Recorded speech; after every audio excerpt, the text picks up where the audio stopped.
வாங்க பீர்க்கங்காய் துவையல் எப்படி செய்கிறதுன்னு பார்க்கலாம். அதுக்கு ஃபஸ்ட்டு மேலே தூக்கிட்டு இருக்க ஸ்கின்னை லைட்டாக பீல் பண்ணி எடுத்துகிட்டு க்ளீனாக வாஷ் பண்ணிடுங்க. வாஷ் பண்ணி வச்சுருக்க பீர்க்கங்காயோட ஸ்கின்னை பீல் பண்ணி சால்ட் போட்டு 2 தடவை வாஷ் பண்ணி க்ளீனாக ஒரு பவுலில் எடுத்து வச்சுக்கோங்க. ரிமைனிங் இருக்க பீர்க்கங்காயோட ஃப்ளஷில் சீடை ரிமூவ் பண்ணிட்டு ஃப்ளஷ்ஷாக ஸ்லைஸ் பண்ணி வச்சுக்கோங்க. ஒரு கடாயில் 2 டீஸ்பூன் எண்ணெய் காஞ்ச உடனே 2 டேபிள் ஸ்பூன் உளுத்தம்பருப்பு, 2 டேபிள் ஸ்பூன் கடலைப்பருப்பு போட்டு பொன்னிறமாக வறுத்துக்கோங்க. வறுபட்ட பருப்போட 8 காஞ்ச மிளகா, 5 பூண்டு, 3 இன்ச்சு புளி, ரஃபாக சாப் பண்ண ஒரு ஆனியன், அரை டீஸ்பூன் ஜீரகம் சேர்த்து பொன்னிறமாக ஆனியன் வர வரைக்கும் வதக்கி பிளேட்டில் மாற்றி ஆற வச்சுருங்க.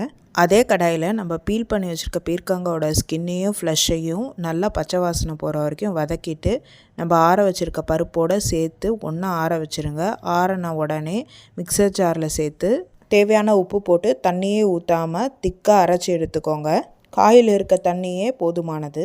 இந்த தொகையில் புரோட்டீன், விட்டமின், மினரல்ஸ் எல்லாமே இருக்குது. சூடான சாதத்தில் நெய் போட்டு இந்த தொகையில் போட்டு சாப்பிட்டா ரொம்ப டேஸ்டியாக இருக்கும். தோசை, சப்பாத்தி கூடயும் நல்லாயிருக்கும். செஞ்சு பார்த்து எப்படி இருக்குன்னு சொல்லுங்கள். Happy cooking, healthy living.